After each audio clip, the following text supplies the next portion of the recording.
Jaime, pues si estás de acuerdo, Carlos, pues ya tercera llamada y comenzamos con Carlos Alberto Martínez. Este, ¿Cómo ves, Jaime? Adelante. Adelante, bueno, déjame presentarte, Carlos. Pues me da mucho gusto que hoy Carlos Alberto Martínez, amigo de nosotros desde hace mucho tiempo, de verdad, esté con nosotros hoy esta tarde, que haya aceptado participar en estos diálogos por México desde casa. Carlos es doctor en Economía de Warwick University, doctor en Derecho por la UP, doctor en Filosofía también por la UP. Es autor de 6 libros de Derecho, Economía y Regulación Financiera, Ética y Economía, es su más reciente libro. Trabajó en el Banco de México, en la Secretaría de Hacienda, en la Embajada de México en Washington, en la Presidencia de la República. Es profesor también en la Universidad Iberoamericana y en la Universidad Panamericana. Entonces, Carlos, pues bienvenido. Está apagado tu micrófono si quieres prenderlo. Y pues empezamos, Carlos. Es todo tuyo el auditorio y muchas gracias a toda la gente que se conectó hoy Bienvenido. en la tarde, noche. Gracias. Oye, muchas gracias a todos, en especial a Carlos Sandoval y Jaime Gutiérrez por la invitación a platicar sobre estos temas de coyuntura que nos están afectando, que los estamos viviendo. Hacía muchos años que no veíamos fenómenos inflacionarios de alza de precios sostenida, tanto en la economía mexicana como en la economía mundial. Bueno, sabemos perfectamente bien que en el caso de Venezuela, pues sí, es una economía cuya inflación pues ya prácticamente rebasa toda lógica humana, ¿no? De pensar, pero salvo estos países, todos los demás habríamos vivido con una cierta estabilidad.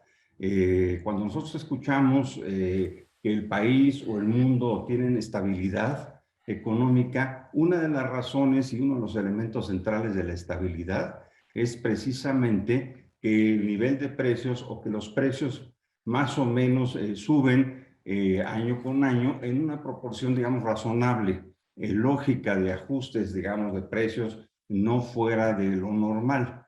Quienes vivimos la época del 94-95 en México sabemos lo que es que las cosas suban de un año para otro prácticamente el 100%, sabemos lo que los créditos suben y sabemos lo que es tener una propiedad misma que con un crédito que llega a valer menos la propiedad que el crédito que debemos a las personas, ¿no? A los bancos o a las instituciones financieras. Sabemos también, tristemente, que tenemos un elemento que es que nuestro patrimonio, nuestras cuentas bancarias, nuestras casas, nuestros terrenos bajan de precio y decimos, bueno, pues yo tengo por ahí una casita de 5 millones de pesos, de 10 millones de pesos, y al otro año, pues esos 5 millones de pesos ya no valen lo que valían antes. Por lo tanto, tu patrimonio, en efecto, comienza a deprimirse por cuestiones económicas lejanas a nosotros, pero es pérdida de valor de la economía, es pérdida de valor de nuestro patrimonio y es, digamos, pérdida de valor de nuestra moneda. Entonces, sí, en efecto, la inflación podríamos decir que es uno de los problemas, si no es que el problema mayor de cualquier economía del mundo. Hace muchos años, en los 60s, 50s, a la inflación no se le tomaba mucho en cuenta, particularmente en países de América Latina o en países en vías de desarrollo. Y por eso tuvimos en el desarrollo estabilizador en México espirales inflacionarias, inflación, salario, inflación, salario, inflación, salario, que llegamos a tener inflaciones del 157%, pero crecimiento de la economía del 6-7% y crecimiento de los salarios igualmente del 150%. Un tema que no era un cuento de nunca acabar, si me lo permiten así, espiral, inflación, salario, pero que la economía crecía al 6%. Lo que después pasó es que cuando esto digamos, se aterriza, pues el país tenía un sobreendeudamiento mayúsculo, ¿no?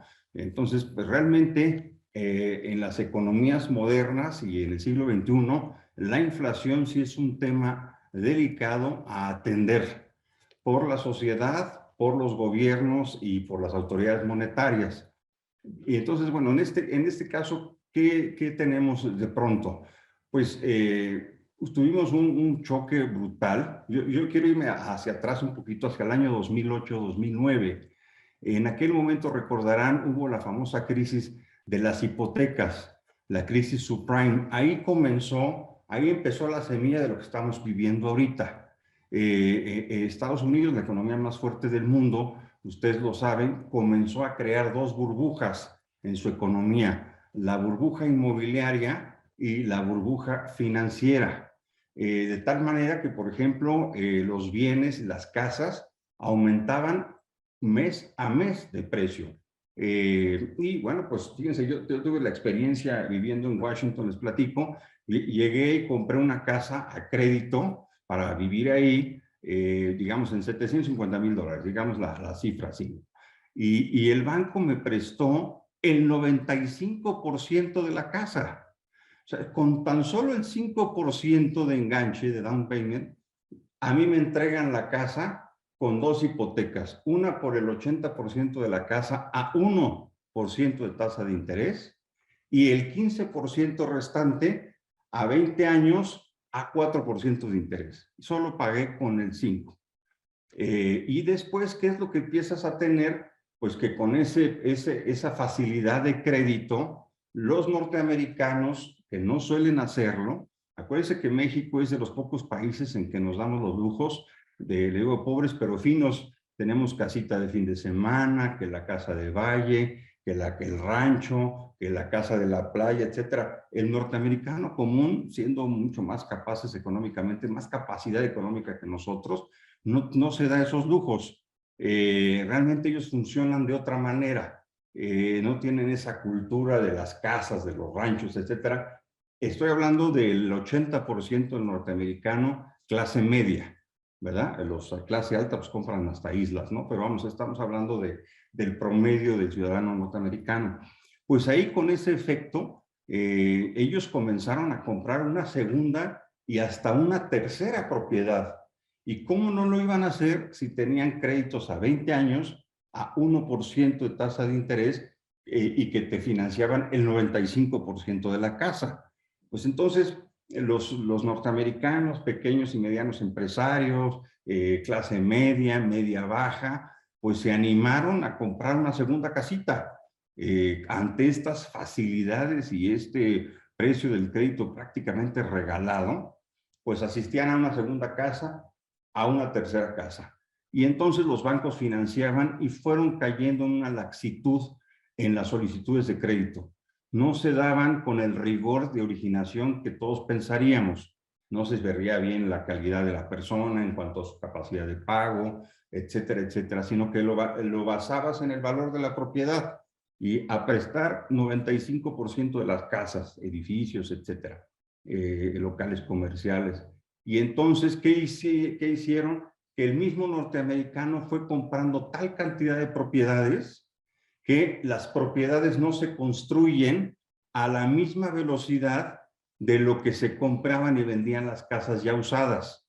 Entonces, con esa facilidad, con el 95% de la casa en la bolsa, vía un crédito, pues salgo a comprarla, pero el mercado no abastece a la misma velocidad de casas nuevas, locales nuevos, departamentos nuevos, etcétera.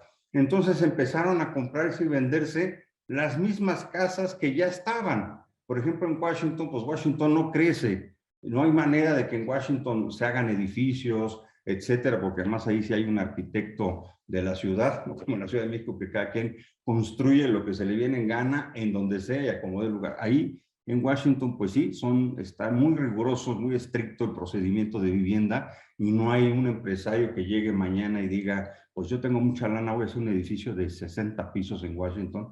Eso no es posible, simplemente está prohibido. Entonces, empezamos a todos a comprarnos y vendernos las mismas casas con el mismo crédito. ¿Y qué fue lo que pasó? Esta experiencia que les digo, al año siguiente yo vendí por cuestiones de ser más práctico, me quise cambiar a un departamento rentado y pues prácticamente me gané 125,000, $130,000 en un año.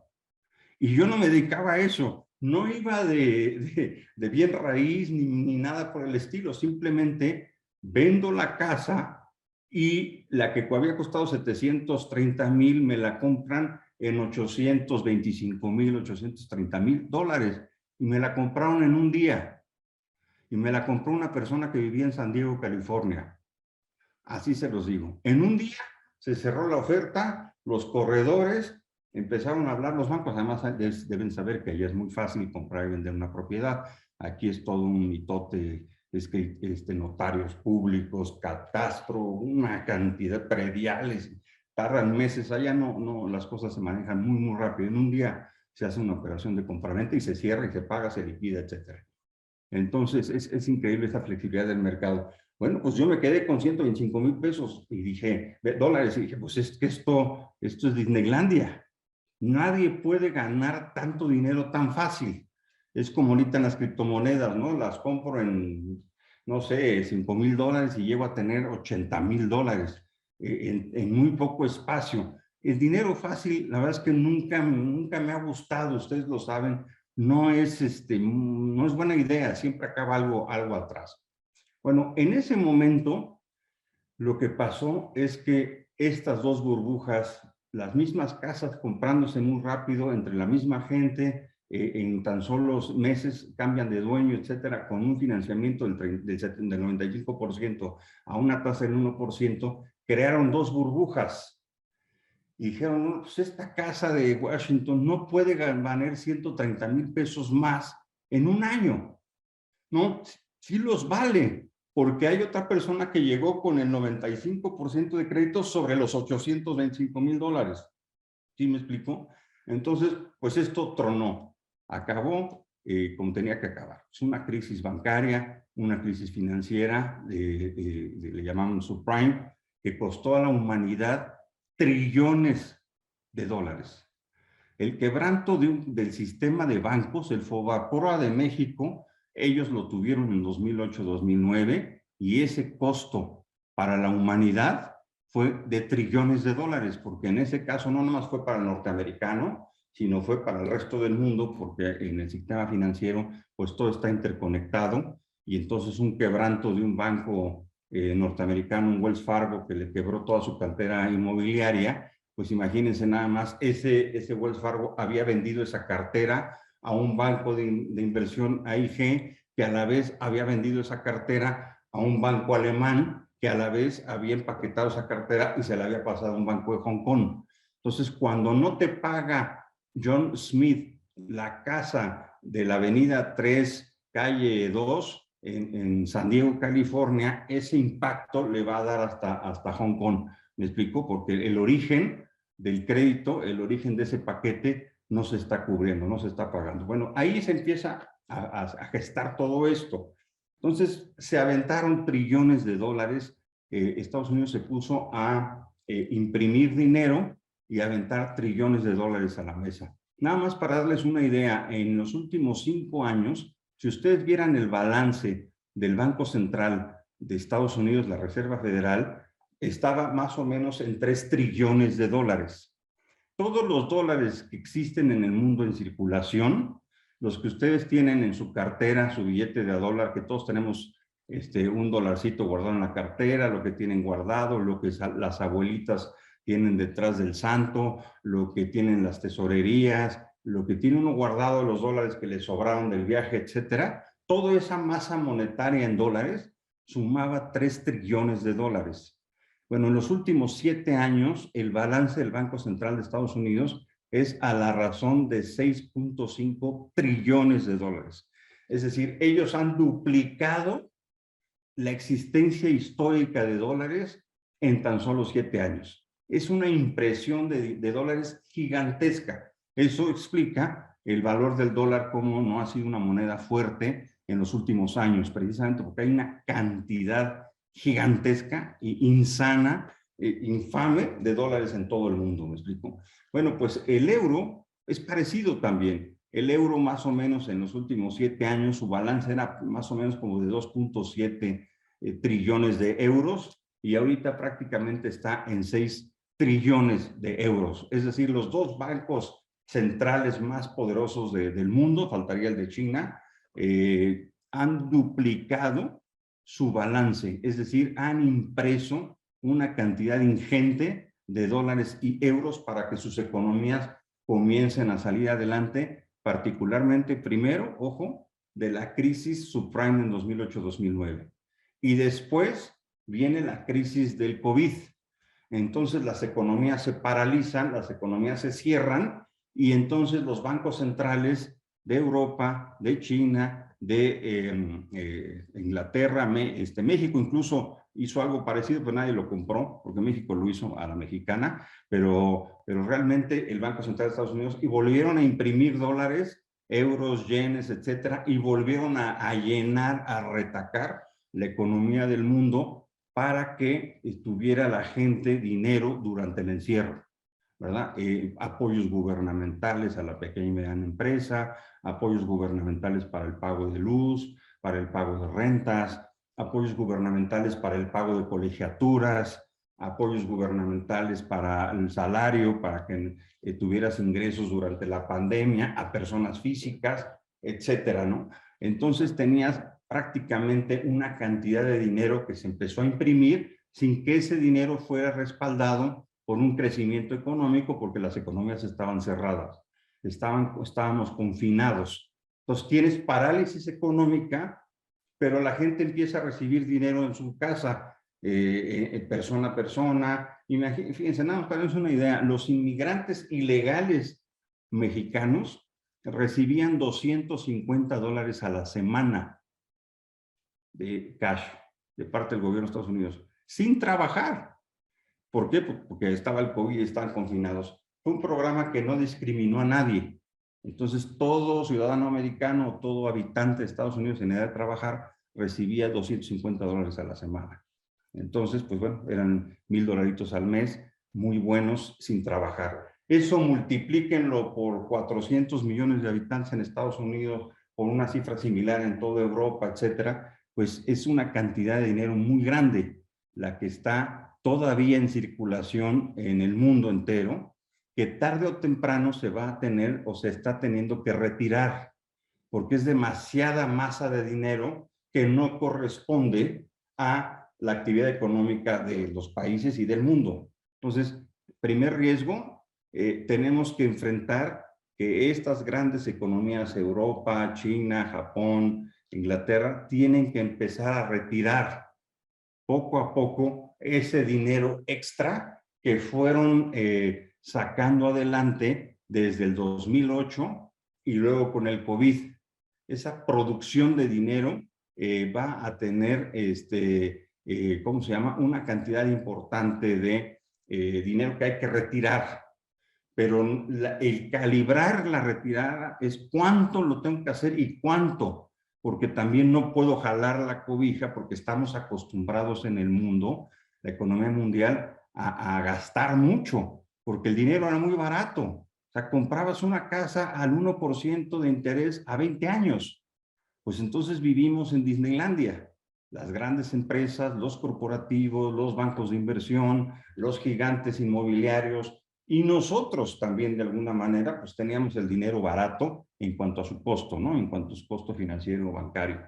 Bien, entonces, el primer aspecto que hay que atacar de esto, sabemos que la inflación es el incremento sostenido del nivel de precios de una economía, pero es de todos los precios, no es el de nada más los alimentos, sino que son los alimentos, colegiaturas, transporte, digamos, entretenimiento, ropa, calzado, es decir, que todos los bienes y servicios que se consumen en una economía comienzan a aumentar y aumentar por arriba del incremento salarial.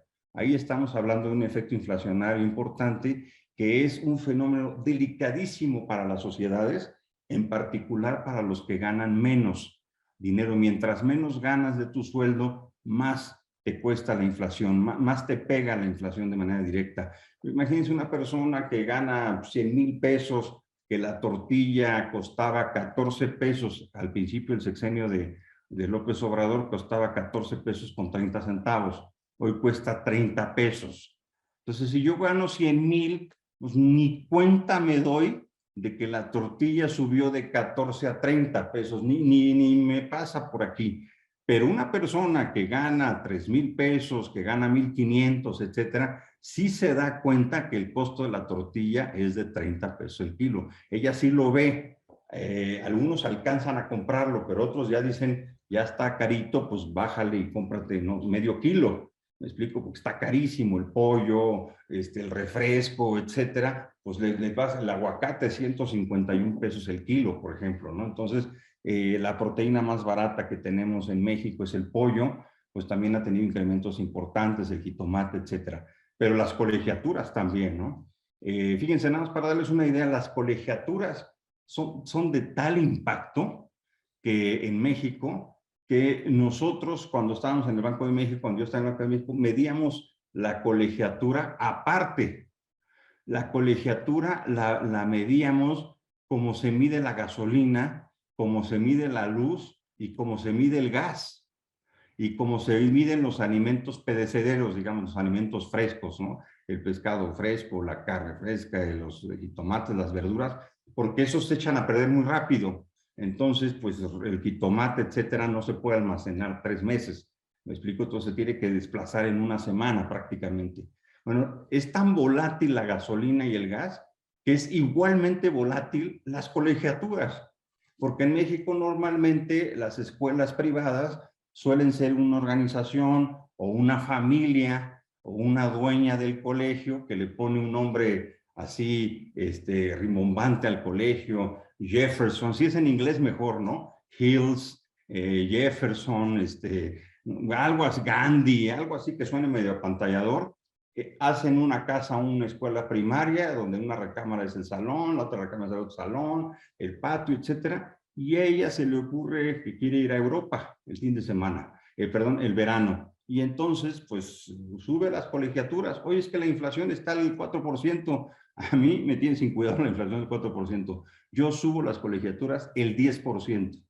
Y además los uniformes el 10%, y los libros de texto y los cuadernos que yo también vendo, también los subo el 10%, ¿me explico? Entonces, no, las escuelas privadas no tienen no tienen ningún empate con la economía real en el sentido de ajustarse a los incrementos de inflación y salarios de México, sino simplemente es a contentillo de los dueños, y mientras más cara es la escuelita privada, pues más buena es, se supone, ¿no? Entonces, pues ahí está. Ese es el impacto de las colegiaturas en México, ¿eh? Lo medimos igual que el de los combustibles y el de los alimentos que se echan a perder perecederos.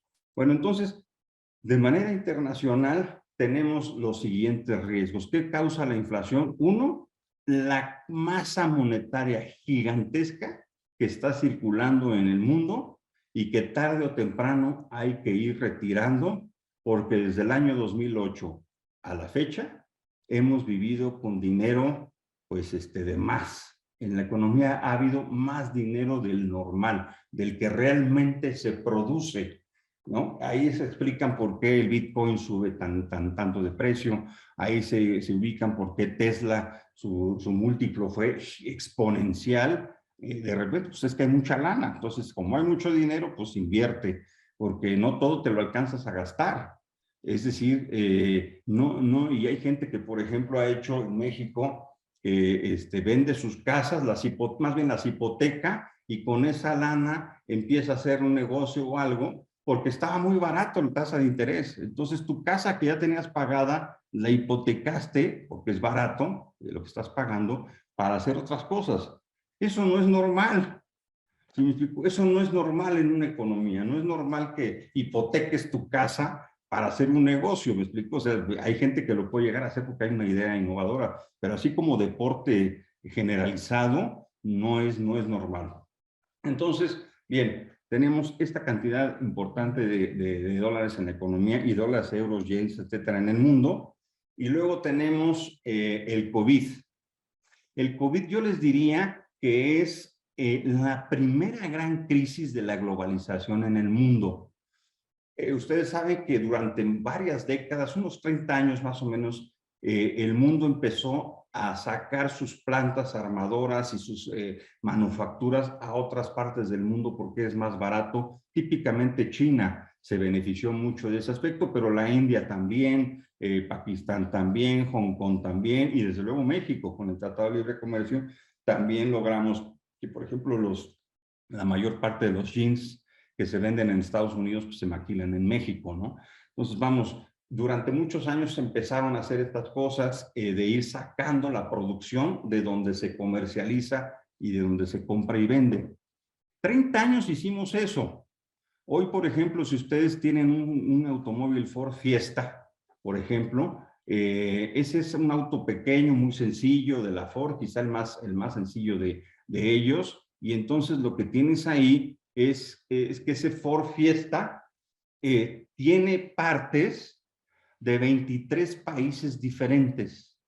Entonces, para que tú puedas armar un Ford Fiesta cuya marca es americana, pero que se ensambla en España, necesitas piezas de 17 países diferentes para lograr el carro más barato, ¿eh? Imagínense un carro con complementas la sofisticación, un auto alemán de lujo, etcétera, los componentes que prácticamente son robots, entonces estacionan solos, te dicen que viene ahí una tormenta, que vienes, tienes un coche muy cerca al lado, etcétera, pues todavía son son automóviles que reciben partes de más lugares distintos. Entonces, ¿qué pasa? Que tú de repente vas haciendo este automóvil bien y de repente llega el COVID y todos nos encerramos y se deja de hacer el Ford Fiesta. Perfecto, lo entendemos. La economía del mundo está confinada. Pero ¿qué pasa? Que cuando empiezan a surgir las vacunas, pasa que ahorita Estados Unidos está en la 4ª vacuna. Israel está valorando la 5ª vacuna. Dosis, ¿me explico? Y tienes países que ni siquiera llevan la 1ª vacuna. ¿Me explico? Y entonces, hoy tienes, por ejemplo, a China, que a todas luces ha demostrado que sus vacunas no fueron efectivas, como todo lo chino, no fueron efectivas para las variantes, por ejemplo, de Omicron y la última variante Delta. ¿Me explico? Tan es así que por eso China fue donde se inició el virus y sigue confinada. Siguen confinadas poblaciones enteras por rebrotes de COVID en China. ¿Por qué? Primero porque el gobierno es muy autoritario y es cero contagio, ¿no? Lo que no hizo al principio, pues ahora sí ya lo está haciendo, ¿no? Y segundo, muy importante, porque su vacuna no fue efectiva. Me explico, solo así se explica que China siga hoy batallando con el COVID después de 3 años. O sea, ahí arranca y ahí continúa el virus. Entonces, este Ford Fiesta, pues está listo ya para volverse a ensamblar, volverse a crear, pero resulta que de los 17 países de donde vienen las piezas, no los 17 no abrieron al mismo tiempo. Algunos están cerrados o algunos tienen retraso en las entregas de los pedidos precisamente porque estaban apenas vacunándose, porque apenas eran las campañas, que si se vacunan todos, que si no, que si los de mayor edad, etcétera, etcétera. Entonces, fíjense, entramos a un problema global al mismo tiempo. COVID. Todo el mundo con COVID. ¿Qué pasó? Que ahora no todo el mundo ha salido igual. Entonces enfrentamos un problema iguales, todos los países del mundo, pero su salida está siendo completamente desigual. Y esto le está trasladando un costo muy fuerte a esta globalización, a este proceso en donde los jeans se maquilan en México, pero se venden en San Antonio, el Ford se arma en España, pero es marca gringa, pero tiene piezas de Portugal, por decirles así, ¿no? Entonces, realmente tienes esos efectos muy importantes. Ahora, quien, por ejemplo, sabe, por ejemplo, la joyería típica, las piedras preciosas salen de África, pero de África se mandan a la India a pulir y de la India se mandan a todo su proceso de comercialización y de ajuste en Bélgica. Y de repente se venden en Nueva York, pero acaban en Colombia en una boutique.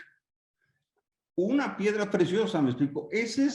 Tiene que caminar 6 países para llegar al mueble del joyero.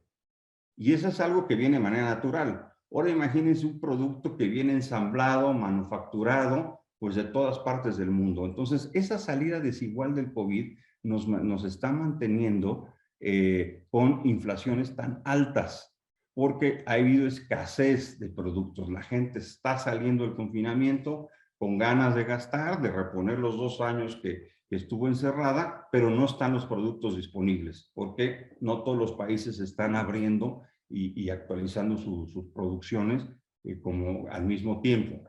Entonces, la inflación tiene, dijimos, uno, la cantidad de dinero tan grande que hay en el mundo. 2, la salida del COVID totalmente desigual. ¿Me explico? Y 3, tenemos el conflicto en Ucrania con Rusia. ¿Me explico?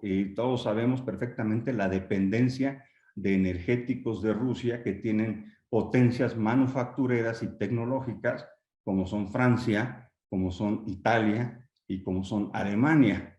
Entonces, estos países dependen considerablemente del gas de Rusia y al estarse limitando, este tipo de el gas hace que los alemanes, los franceses, los italianos, inclusive los polacos, etcétera, disminuyan su capacidad de producción porque todas las industrias se basan en el gas.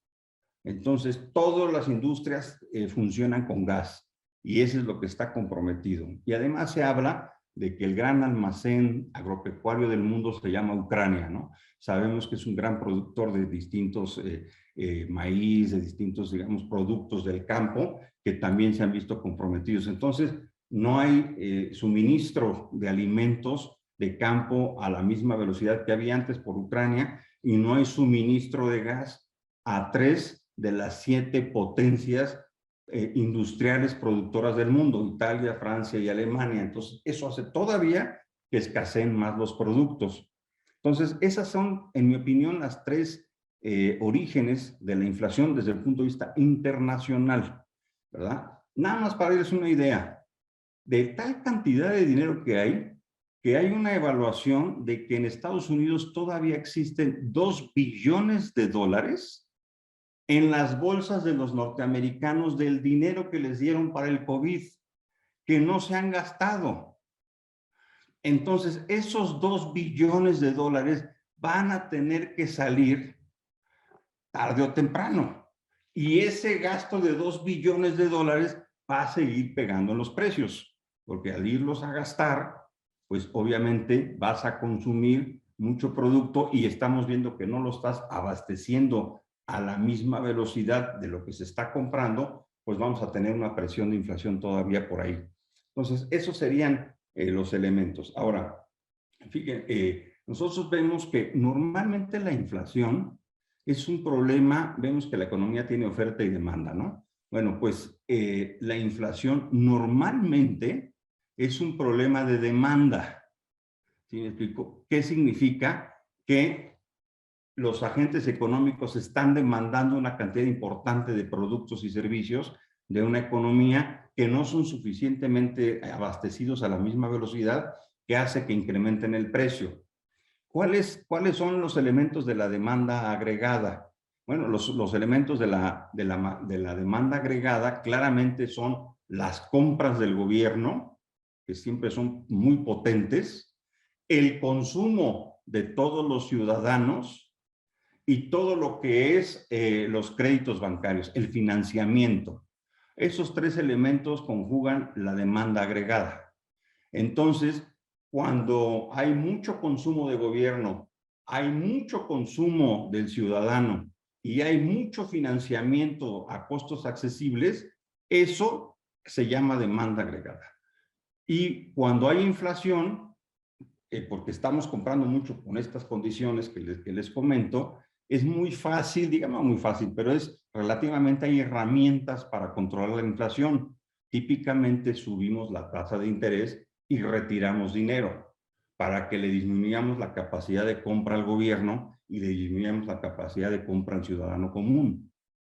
Pero aquí el problema de la inflación mundial es parte de esto, dijimos, la cantidad de dinero que hay aventada en el mundo, las tasas de interés tan baratas que daban Europa, Europa, Estados Unidos, China, Japón, etcétera. Pero también tenemos una cosa inédita, poca antes vista, pocas veces se ve, que es un problema de oferta. Tampoco están los productos listos. No nada más es que hay mucho dinero, me explico, que causa alza de precios, sino que hay mucho dinero pero tampoco hay productos para irlos a comprar. ¿Por qué? Porque se trastocaron las cadenas de suministro, se trastocaron las exportaciones, etcétera. Entonces, no se están ofertando los productos, pero no se están ofertando no porque no lleguen a la economía normal, sino porque simplemente no se están produciendo a la velocidad que la demanda los estaría requiriendo. Entonces, tenemos hoy un proceso inflacionario global cuyo origen es la demanda, pero que también su origen es la oferta. Estamos por el doble lado. La única manera de que la inflación en esas condiciones baje es por el lado de la demanda, lo que les platicaba. Subo la tasa de interés y recojo dinero para desestimular el consumo del gobierno y de las personas comunes como nosotros.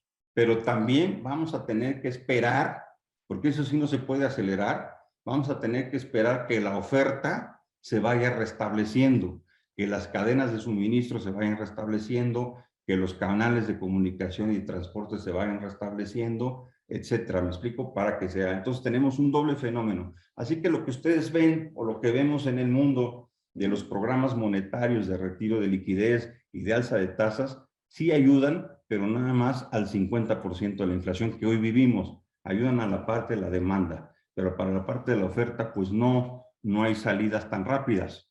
Entonces, eso es lo que tenemos. Ahora, ¿qué pasa con México? México pues tiene ese mismo problema, pero tenemos un problema adicional.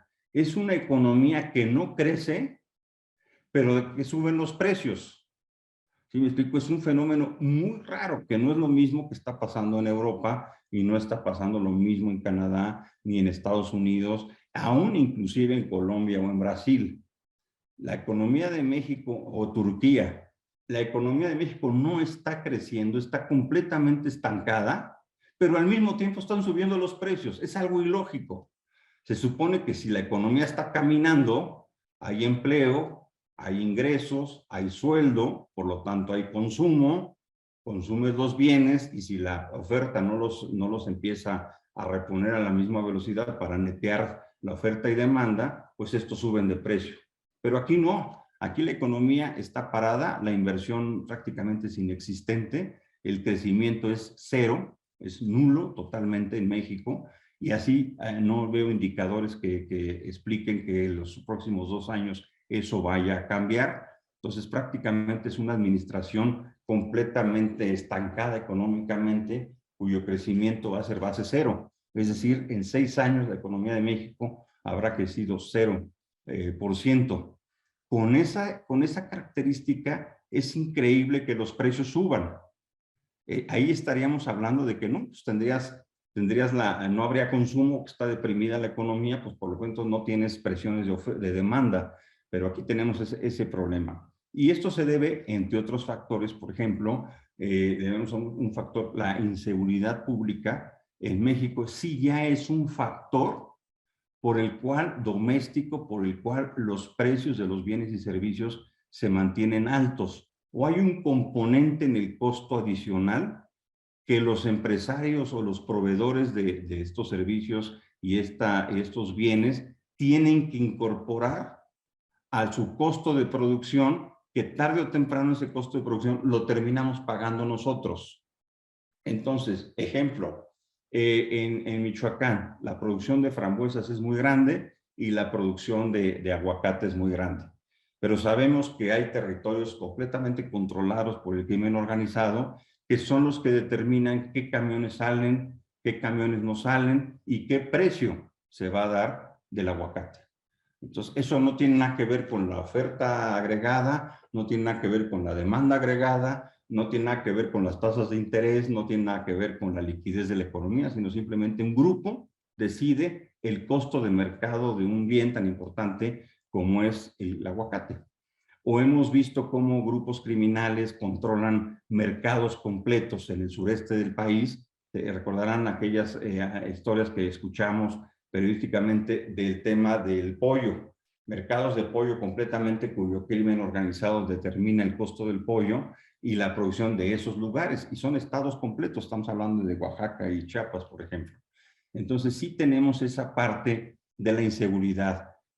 camiones de mercancía asaltados completamente, que pues no llega el producto, pues entonces no hay, por lo tanto, si no hay producto, pues está carísimo, ¿no?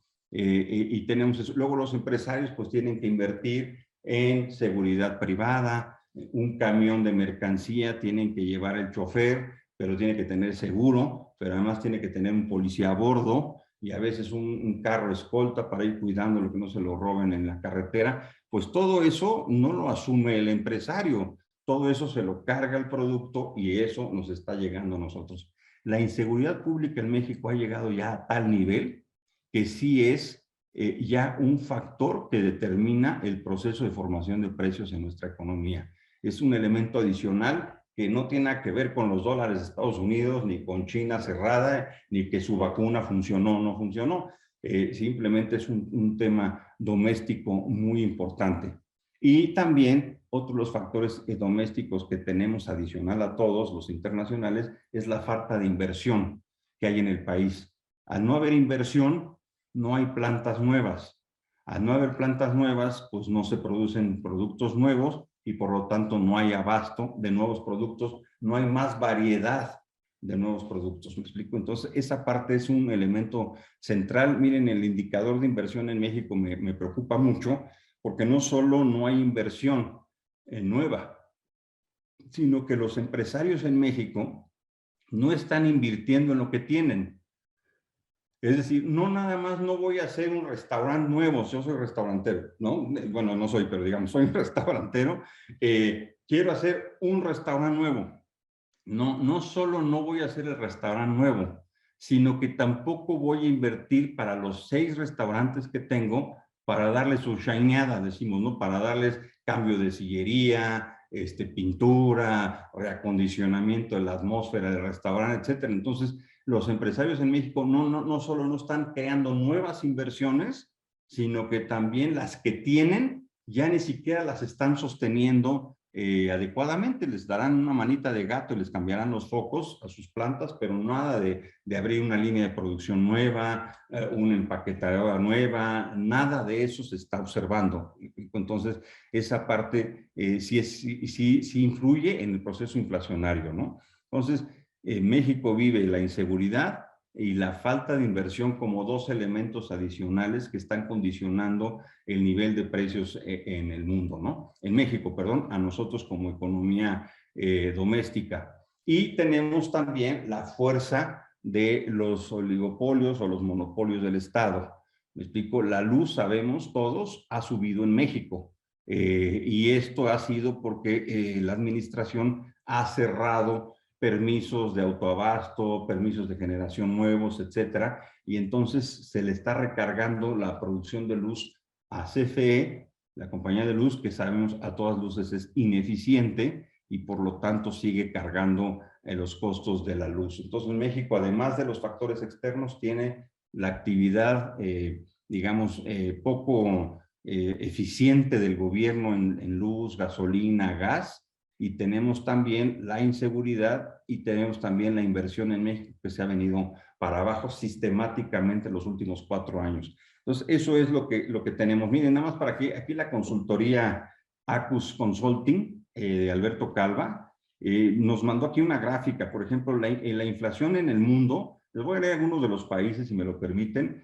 Venezuela tiene una inflación del 137%.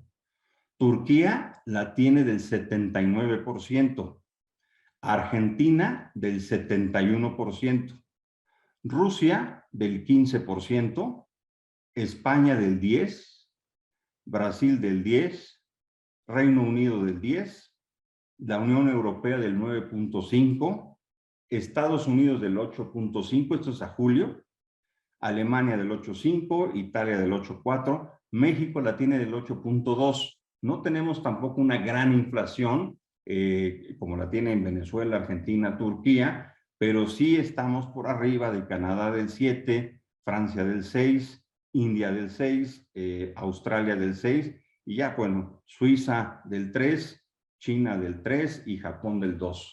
Entonces, más o menos México está a media tabla, pero vemos inflaciones del 135, 137% y vemos inflaciones del 2.5%. Pero eso es en Japón, ¿no? Y en China es una inflación muy baja porque sabemos que está cayendo China, su economía se está desinflando, prácticamente se está desplomando la economía china y está prevaleciendo sin duda pues la economía norteamericana, ¿no? Entonces eso estaría. Ahora hacia adelante, pues lo que hay que hacer es esperar que las grandes autoridades monetarias y los gobiernos de los países hagan este retiro de dinero que les platicaba yo, estos 2 billones que están en las bolsas de los americanos, etcétera, que lo vayan haciendo de una manera calibrada, porque si se sale tantito, nada más para darles una idea, el día que Estados Unidos subió su tasa de interés 1% de un golpe, fue el Fobapro en México, 1994.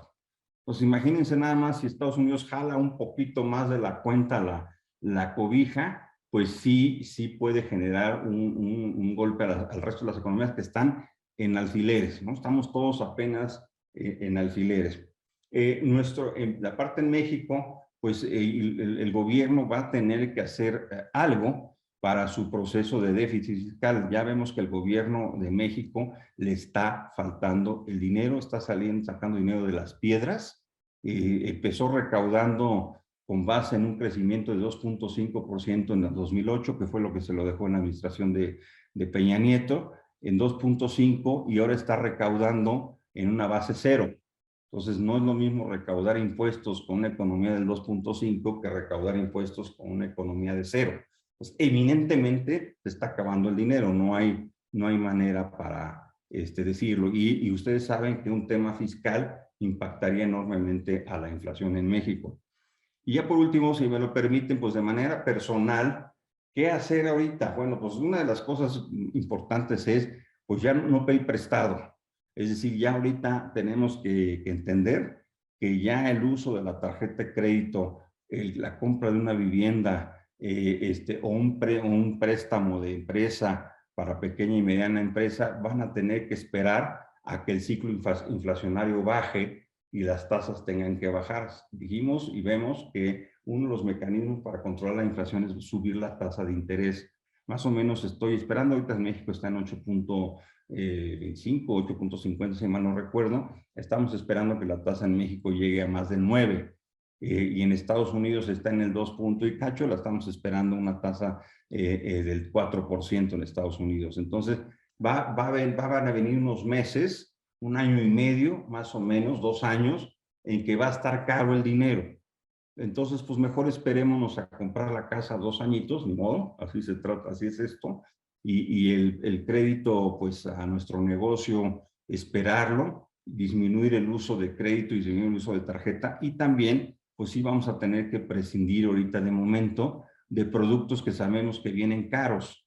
¿Por qué? Pues en los electrodomésticos. Quiero comprar un refrigerador Samsung, pues entiendo que muchas piezas vienen de Corea, muchas piezas vienen de Taiwán y muy probablemente va a estar un poco caro en ese momento. Pero es obvio, todos vemos que la inflación va a bajar. Hay que recordar que se van a ir ajustando las cadenas de suministro, se va a ir retirando el dinero más o menos también a un buen ritmo, y entonces esto va a tender a estabilizar los precios por el lado de la oferta internacional y también los precios por el lado de la demanda.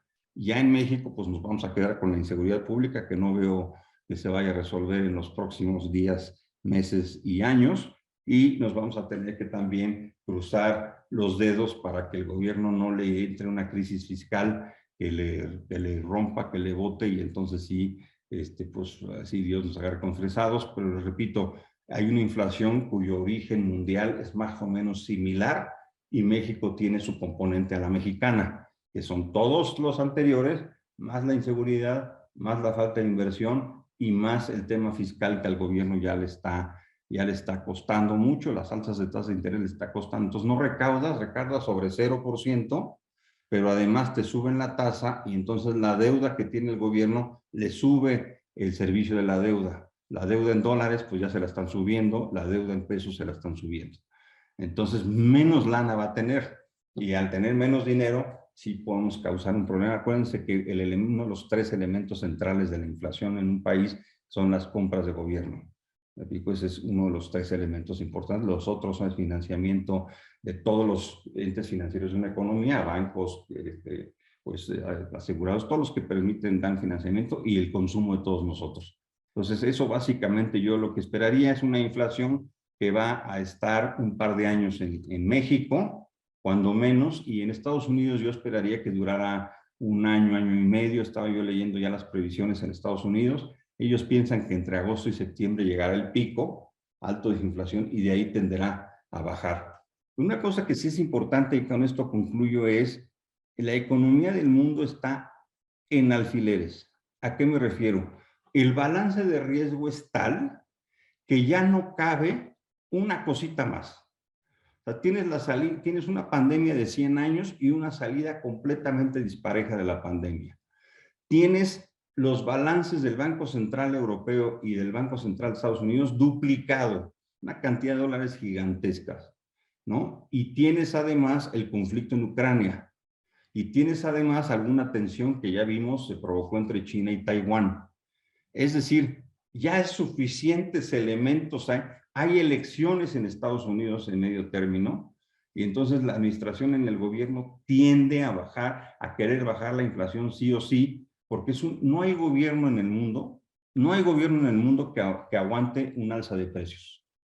Por más popular que sea el gobernante, por más controles que tenga un gobierno que empiezan los ciudadanos a percibir aumentos en la comida básica, en la renta básica, en el transporte básico, se compromete mucho, ¿verdad? Entonces tenemos esa parte. Ya no veo yo espacio para que surja algo más, ¿no? Para que Norcorea aviente un misil o el indio le haga una mala cara al pakistaní o Medio Oriente, que siempre es un lugar donde surgen 20,000 cosas entre lo que viven ahí en Medio Oriente, una tensión día y noche, un regreso de Trump, un desbalance de Biden, en México un quebranto fiscal. O sea, ya no estamos, ya la mesa ya está llena, ya no cabe otra cosita. Porque sí salir de todo esto, no quiero ser pesimista, pero salir de todo este proceso COVID, mucho dinero, Ucrania, Rusia, etcétera, elecciones en Estados Unidos, todo lo que ustedes quieran, salir de todo eso vamos a tener que sacarlo calibrado, porque sí, resbalarse el mundo o resbalarse México, sí hay plena posibilidad de que se haga. Hay muchos riesgos en la bolsa, ya no cabe nada más. Entonces, bueno, con esto concluiría, Jaime. Carlos, no sé si estuvo bien, si el tiempo. No, Carlos, estuvo excelente, de verdad, una felicitación.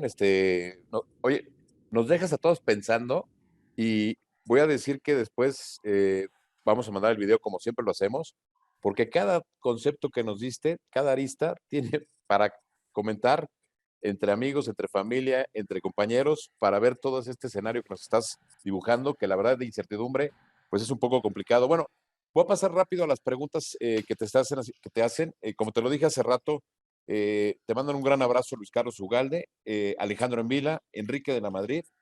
Armando Jerónimo hace alguna pregunta que me dice que ya la contestaste, te me estaba mandando que ya está más o menos contestada, pero hay 4 preguntas. Dice, si la inflación sería parecida a la que tuvimos en los 20s, la que llegó a México en el 29. La segunda es, ¿estás de acuerdo cómo el INEGI media la inflación, considerando que el precio de los alimentos ha aumentado en más del 20%? ¿Consideras que va a haber una recesión en Estados Unidos? Ya medio comentaste algo, y de ser así, ¿cómo impactaría a México? ¿Y qué opinión tienes de que México llegara a salir del TEMEC? Esas son las 4 que tenemos. Bien, mira, uno de los temas es inflación como tipo el 29. No hay posibilidad de momento. Eran otras condiciones allá, ¿no? Lo que sí estamos viendo y observando es que en el mundo las ganancias y las utilidades de las empresas en bolsa son estratosféricas. Entonces estamos viendo cómo la economía del mundo se está asentando y vemos las ganancias de las utilidades en los mercados muy altas.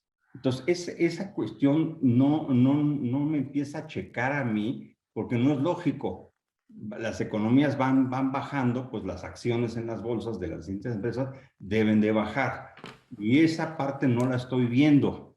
Entonces, pues eso sí podría llegar a una afectación del sistema financiero internacional muy grande y eso sí ya estaríamos hablando de de recesión y esa sí ya es la hecatombe, porque hay que recordar que una economía tiene crisis en distintos rubros, laboral, comercial, económica, energética, etcétera, pero la crisis de las crisis es cuando se toca el sistema financiero, cuando los bancos no empiezan a cobrar o cuando las casas de bolsa y las acciones de las empresas se desploman de una manera importante, ahí sí ya no hay manera. Esas son las crisis de las crisis.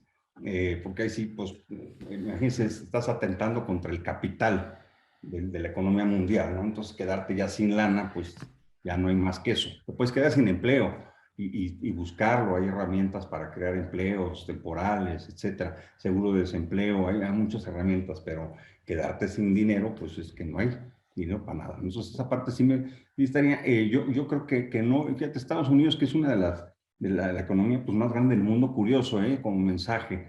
De las grandes economías del mundo, los grandes bloques del mundo, hoy por hoy Estados Unidos vuelve a ser la gran hegemonía económica del planeta.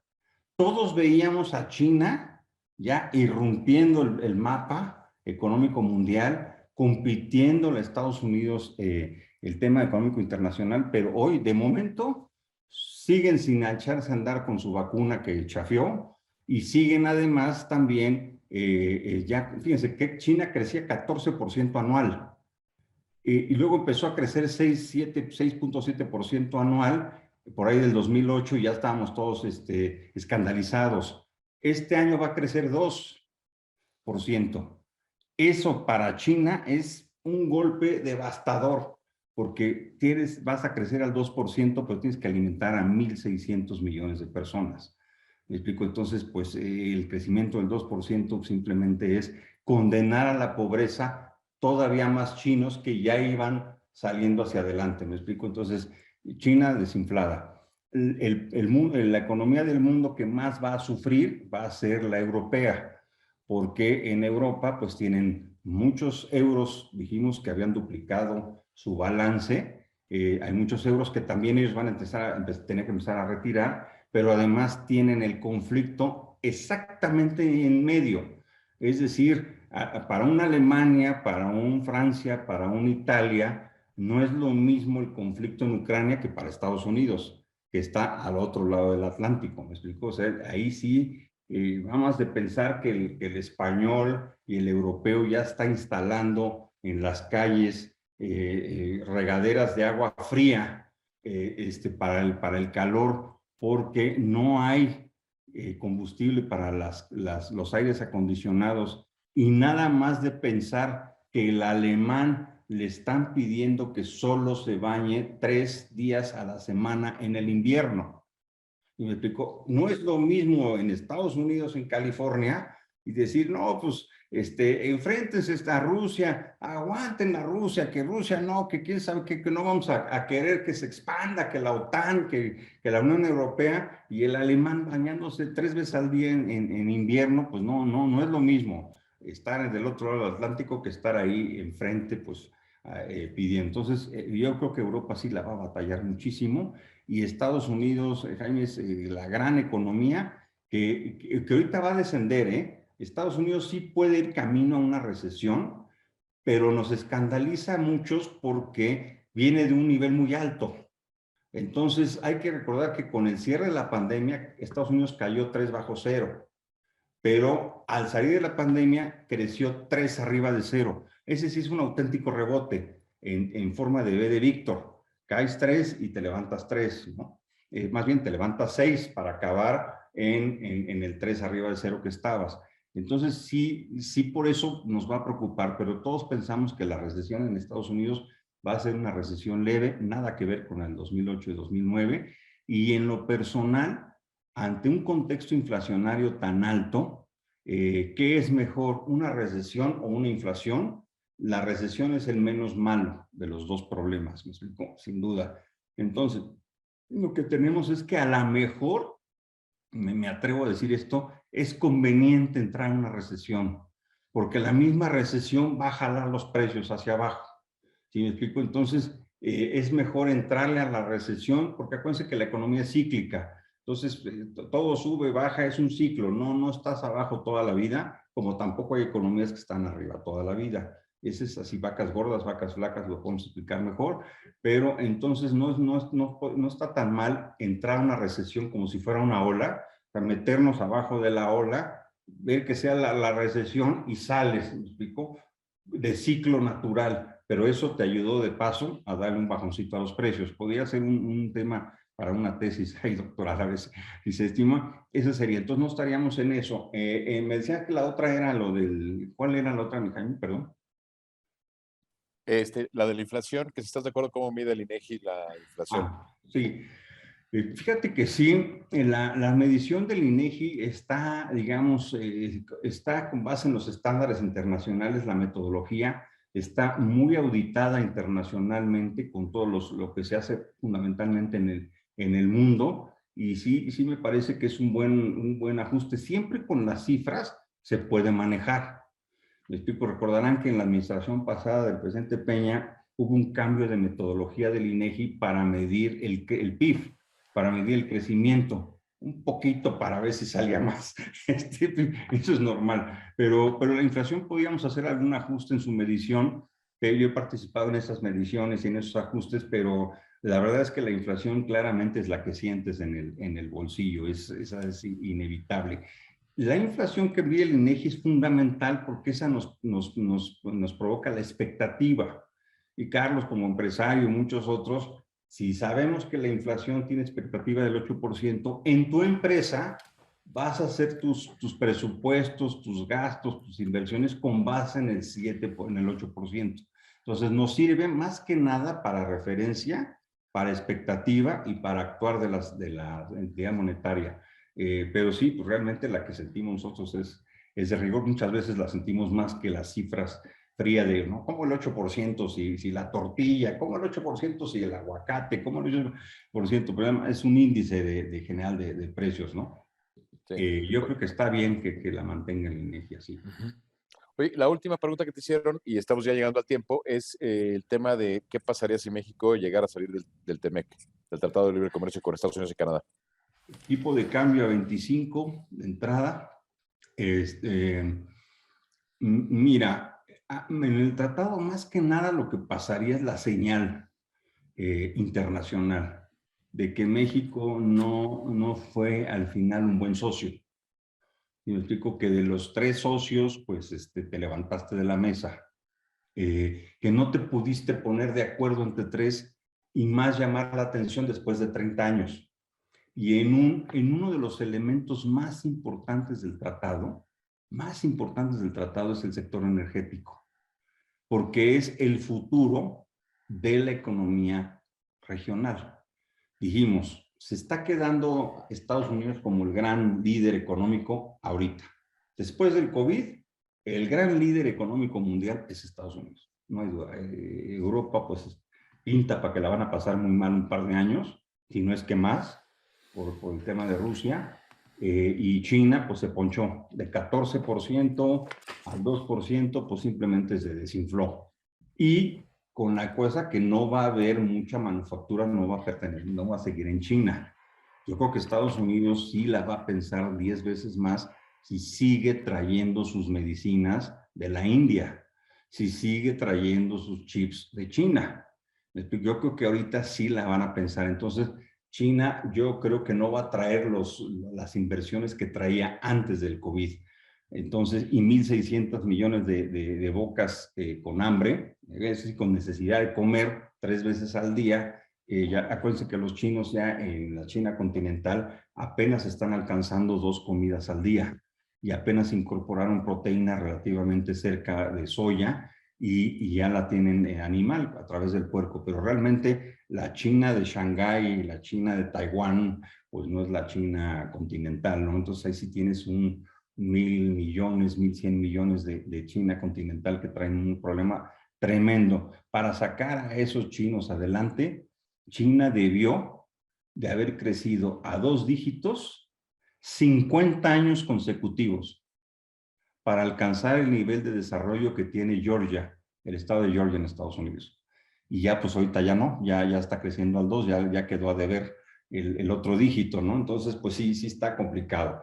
Entonces, el tema más importante es que Estados Unidos, con todo y que está ganando, esta situación comercial, por cierto, me da mucha pena África y Sudamérica. La verdad es que África y Sudamérica, en distinta proporción, no pintamos ni para un mercado comercial interesante, estamos fuera de la ciencia y tecnología, estamos fuera de la innovación, estamos fuera de la industria farmacéutica ahorita con el COVID y con toda la bronca. Vamos, ni la vacuna de Cuba jaló, o sea, es decir, América Latina está perdida en el espacio, no juega ni militarmente, no juega ni comercialmente, ni en tecnología, ni innovación, ni en manufactura, en nada. Y vivir de Machu Picchu y Teotihuacán, pues no la vamos a levantar mucho Latinoamérica. Y África, pues ni se diga, pues realmente está tristemente fuera. Pero bueno, entonces Estados Unidos, si bien puede solo, Estados Unidos, Canadá y México es un bloque que no lo para nadie. Pero es un bloque que no lo para nadie, sí, solo sí, con energía solar y de viento y nuclear.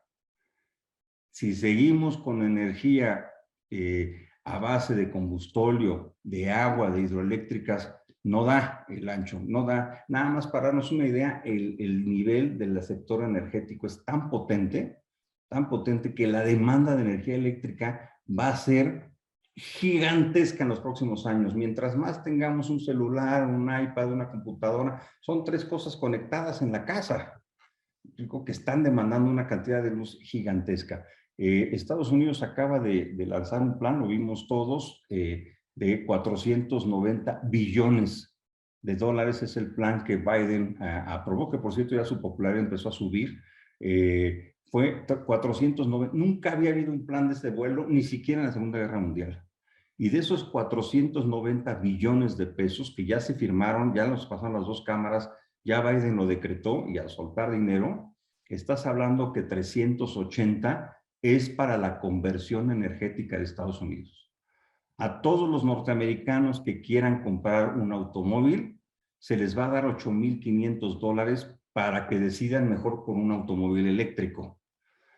A todo el norteamericano les van a dar $1,300 para que en sus casas las aíslen, contraten aisladores para que las ventanas cierren bien, las puertas cierren bien, no haya fuga de energía para que el aire acondicionado jale bien o la calefacción jale bien. Entonces, es un programa y hay otro tanto para inundar de paneles solares Estados Unidos, todas las casas de Estados Unidos. Entonces, ellos sí van por un tema energético en donde nosotros les estamos quedando mal.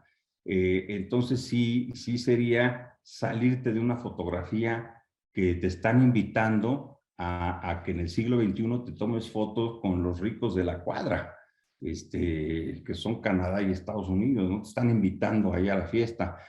Ojalá, si no el dólar se nos va a 25 de entrada y el tema comercial no caería mucho, porque sí hay que entender que con tratado o sin tratado, el comercio exterior bilateral va a seguir. Es decir, ellos van a seguir queriendo sus aguacatitos, sus fresas, y nosotros pues vamos a tener sí o sí que comprar las iPads, las refacciones de aviones, etcétera. Entonces, el tratado sí te da un mejor marco, sí te da una mejor confianza, pero en realidad el sector privado de los 3 países, con gobierno, sin gobierno, hace mucho mercadeo, hace mucho negocio. El tratado te da un marco mejor para hacerlo mejor, pero de que está ahí la necesidad y la intención del sector privado de los 3 países para seguir comprando y vendiendo, sí. En donde sí estaría, Jaime, muy doloroso es en el tema energético, porque sí es la carne de la integración comercial regional de los próximos 100 años, no son los aguacates.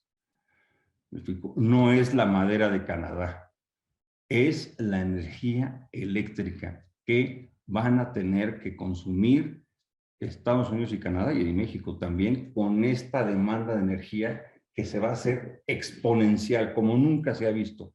Entonces México sí estaría dejando ahí una gran oportunidad. Y el mensaje a los mercados, ¿no? Por eso el dólar a 25 de entrada, ¿no? Porque estarían diciendo, pues mira, este socio no jala.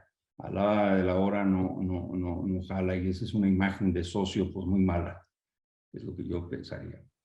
Querido Carlos Alberto, qué gusto de verdad escucharte. De verdad creo que nos has dado una clase de economía a todos y nos dejas pensando en muchas aristas, ¿no? Nos dejas tarea. Y para que hagamos la tarea, pues comentarles a los amigos y amigas que hoy se reunieron con nosotros, que los programas están en Telered, en YouTube, en Facebook, ahí los pueden consultar. Este programa en 3-4 días estará también ahí, para el sábado estará subido.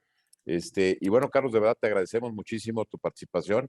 Creo que tu participación da para mucho más. Entonces, aquí eres invitado las veces que quieras, mi querido Carlos. ¿Sabes? Muchas gracias. Sabes el Para mí cariño un y el placer, aprecio que le tenemos. encantado, y ver a buenos amigos también, por favor, saludos ahí a Alejandro, a Luis Carlos, todos mis padres.